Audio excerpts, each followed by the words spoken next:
Assalamualaikum warahmatullahi wabarakatuh. Perkenalkan, nama saya Ainuddin dengan NIM D71219055 dari Prodi Pendidikan Agama Islam Fakultas Tarbiyah dan Keguruan UIN Sunan Ampel, Surabaya. Di sini saya akan menjelaskan materi terkait perkembangan emosi dari mata kuliah Psikologi Perkembangan dengan dosen pengampu Bapak Dr. Haji Ahmad Muhibbin Zuhri MAG. Pengertian emosi. Masa remaja merupakan masa peralihan atau masa transisi antara masa anak ke masa dewasa. Pada masa ini, individu mengalami perkembangan yang pesat, mencapai kematangan fisik, sosial, dan emosi. Salah satu perkembangan yang dialami oleh remaja adalah perkembangan emosi. Secara sederhana, dapat dikatakan bahwa emosi adalah suatu keadaan kejiwaan yang mewarnai tingkah laku. Emosi dapat juga diartikan sebagai suatu reaksi psikologis yang ditampilkan dalam bentuk tingkah laku gembira, bahagia, sedih, berani, takut, marah, haru, dan sejenisnya. Pengertian emosi menurut Hathershall dalam Mujirin 2007 halaman 224 merumuskan pengertian emosi sebagai situasi psikologis yang merupakan pengalaman subjektif yang dapat dilihat dari reaksi wajah dan tubuh. Selanjutnya yakni bentuk-bentuk emosi. Daniel Goleman dalam Ali dan Asrori 2005 halaman 65 mengidentifikasi sejumlah kelompok emosi yaitu sebagai berikut. Yang pertama, amarah. Di dalamnya meliputi brutal, mengamuk, benci, marah, jengkel, kesal hati, terganggu, rasa pahit, berang, tersinggung, bermusuhan, tidak kekerasan, dan kebencian. Yang kedua, kesedihan. Di dalamnya meliputi pedih, sedih, mengasihani diri, kesepian, ditolak, putus asa, dan depresi. Yang ketiga, rasa takut. Di dalamnya meliputi cemas, takut, gugup, khawatir, was-was, perasaan takut sekali, sedih, waspada, tidak tenang, ngeri, kecut, dan panik. Yang keempat, kenikmatan. Di dalamnya meliputi kebahagiaan, gembira, riang puas, riang senang, terhibur, bangga, kenikmatan indrawi, takjub, terpesona, puas, rasa terpenuhi, dan senang sekali. Yang kelima, cinta. Di dalamnya meliputi penerimaan, persahabatan, kepercayaan, kebaikan hati, rasa dekat, bakti, hormat, pasmaran, dan kasih sayang. Yang keenam, terkejut. Di dalamnya meliputi terkesiap, terkejut, dan terpana. Yang ketujuh, jengkel. Di dalamnya meliputi hina, jijik, muak, mual, benci, dan tidak suka. Selanjutnya yang C, hubungan antara emosi dan tingkah laku. Menurut teori kecerdasan emosional yang dikembangkan Daniel Goleman dalam Ali dan Asrori 2005 halaman 64 sampai 66 mengemukakan sejumlah ciri utama pikiran emosional sebagai berikut. Yang pertama, respon yang cepat tetapi ceroboh. Yang kedua, mendahulukan perasaan kemudian pikiran. Yang ketiga, memperlakukan realitas sebagai realis simbolik. Yang keempat, masa lampau diposisikan sebagai masa sekarang. Kelima, realitas yang ditentukan oleh keadaan. Selanjutnya, poin yang ke-D, karakteristik perkembangan emosi pada remaja. Pola emosi masa remaja hampir sama dengan pola emosi masa kanak-kanak. Jenis yang secara normal dialami adalah cinta atau kasih sayang, gembira, amanah, takut, sedih, dan lainnya. Menurut Behler, 1972, membagi emosional remaja menjadi dua rentan usia, yaitu usia 12-15 tahun dan usia 15-18 tahun. Yang pertama, ciri-ciri emosional usia 12-15 tahun. A. Cenderungnya banyak murung dan tidak dapat diterka. B. Bertingkah laku kasar untuk menutupi kekurangan dalam hal rasa percaya diri. C. Kemarahan bisa terjadi. D.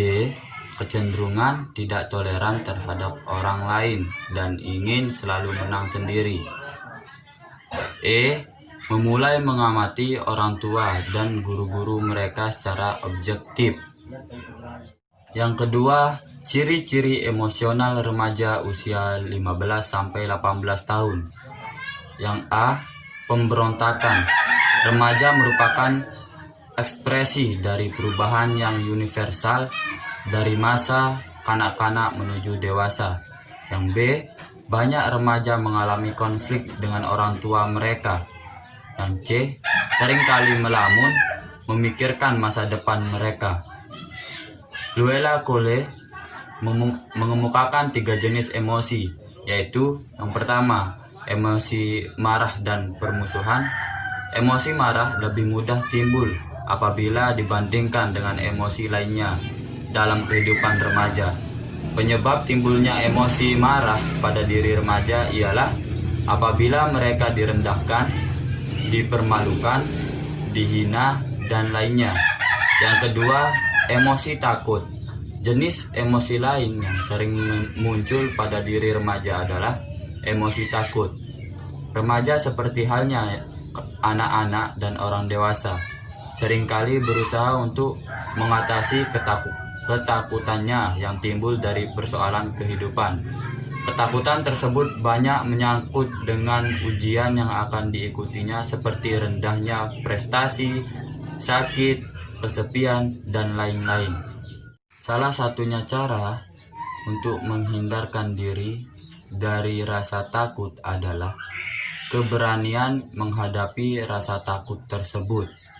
Selanjutnya, poin yang E, faktor-faktor yang mempengaruhi perkembangan emosi.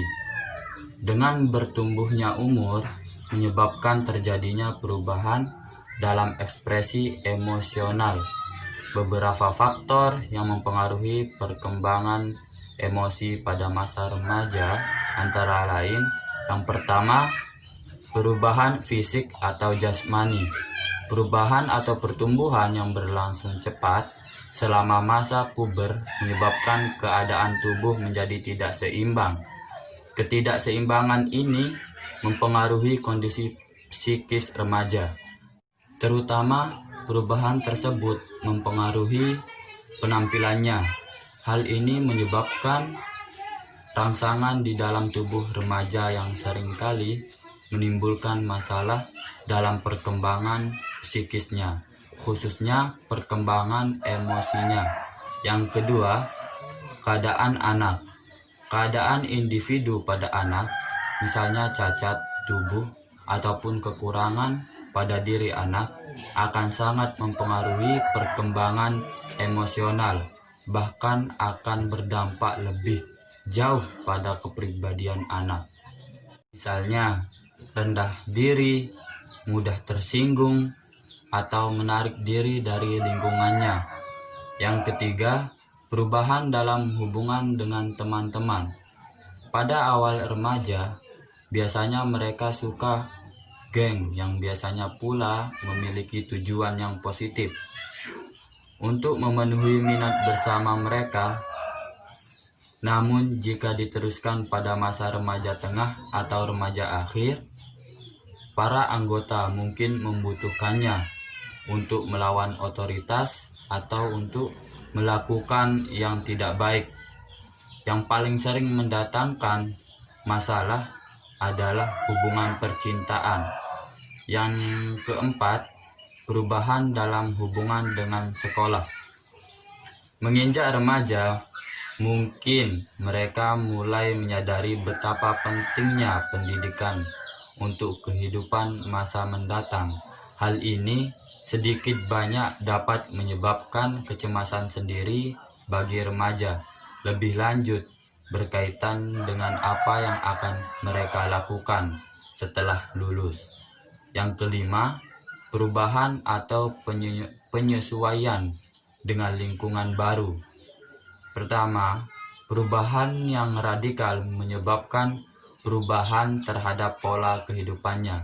Yang kedua, adanya harapan sosial untuk perilaku yang lebih matang. Yang ketiga, aspirasi yang tidak realistis. Selanjutnya, yang keenam, yakni faktor belajar. Faktor belajar dibagi menjadi beberapa bagian. Yang pertama, belajar dengan coba-coba. Yang kedua, belajar dengan meniru. Yang ketiga, belajar dengan mempersamakan diri. Dan yang keempat, belajar melalui pengondisian. Yang kelima, belajar dengan bimbingan dan pengawasan. Yang keenam, lingkungan keluarga. Poin yang F, perbedaan individu dalam perkembangan emosi. Individu mengalami proses perkembangan emosi selama hidupnya, mulai dari bayi sampai dewasa. Perbedaan individu juga dapat dipengaruhi oleh adanya perbedaan kondisi atau keadaan individu yang bersangkutan, antara lain yaitu: yang pertama, kondisi dasar individu berkaitan dengan struktur pribadi individu. Misalnya, ada yang mudah marah, ada juga yang susah marah. Yang kedua, kondisi psikis individu pada suatu waktu. Misalnya, saat sedang kalut, seseorang mudah tersinggung dibanding dalam keadaan normal. Yang ketiga, kondisi jasmani individu. Misalnya, pada saat sedang sakit, biasanya lebih mudah berasa atau lebih